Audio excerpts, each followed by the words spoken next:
But at least this study notes that the mainstream media gets it wrong, despite their pretense otherwise. Can I read my favorite quote from this whole study? I'm going to read this to you twice and slowly, because it's so gorgeous. Ready?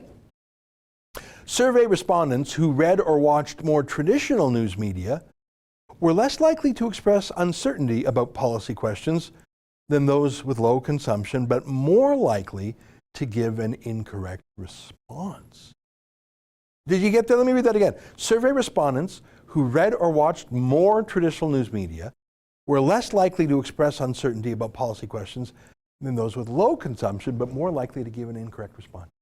So if you're watching the CBC and CTV and Global, if you're reading a mainstream newspaper, you're more likely to get your facts wrong, but you're more likely to be extra certain about yourself. So ignorant and arrogant. Yeah, that rings true, ignorant and arrogant. That could be the motto of the media party, I think.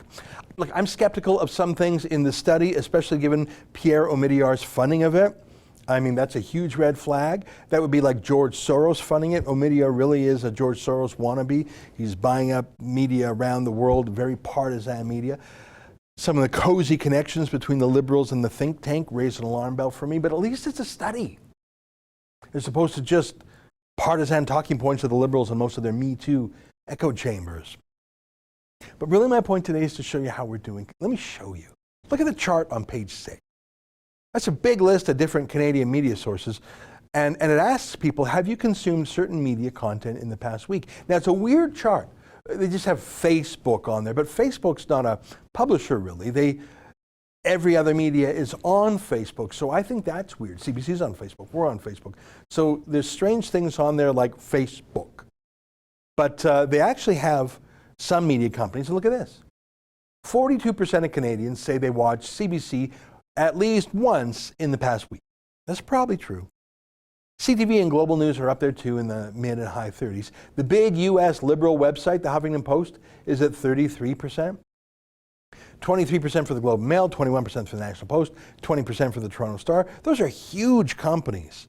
Billion-dollar companies, or at least they used to be in the case of those newspapers. Now it's probably more accurate to say they're worth hundreds of millions of dollars. So 20% for the Toronto Star. That's the largest newspaper in Canada by circulation.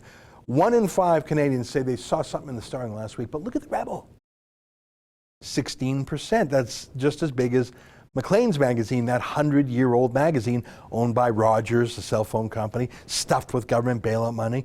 We were literally born 4.5 years ago. We live on a shoestring, no corporate money, no government money, and we have as many Canadians viewing us in a week as do Maclean's.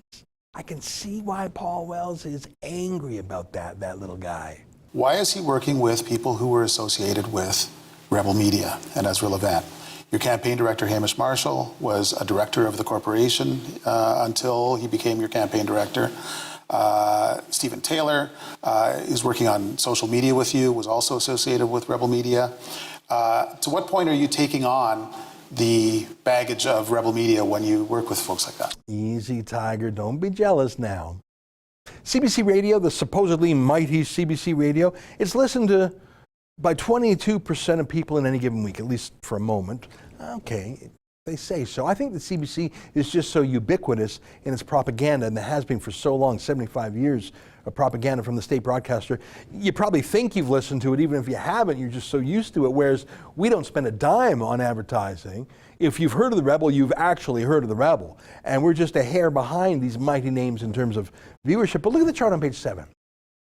That's broken down by party. You see that? Conservative, Liberal, NDP. Which party members view us the most? Well, no surprise, Conservatives do. 22% of Conservatives watch us in any given week. We're huge in Conservative circles, no matter if Andrew Scheer doesn't talk to us. I think Conservatives trust us, maybe even more than they trust, a dairy cartel supporting open borders, mass immigration, climate change booster. Maybe they actually want us and watch us because they know we check up on Scheer and try and keep him honest. We criticize him in good faith when it's a criticism, unlike the rest of the media, which is gotcha. And we make sure he stays conservative, unlike the rest of the media who want him to move left. That's an excerpt from the Ezra Levant show. Every day I do a video monologue and then I interview an interesting guest.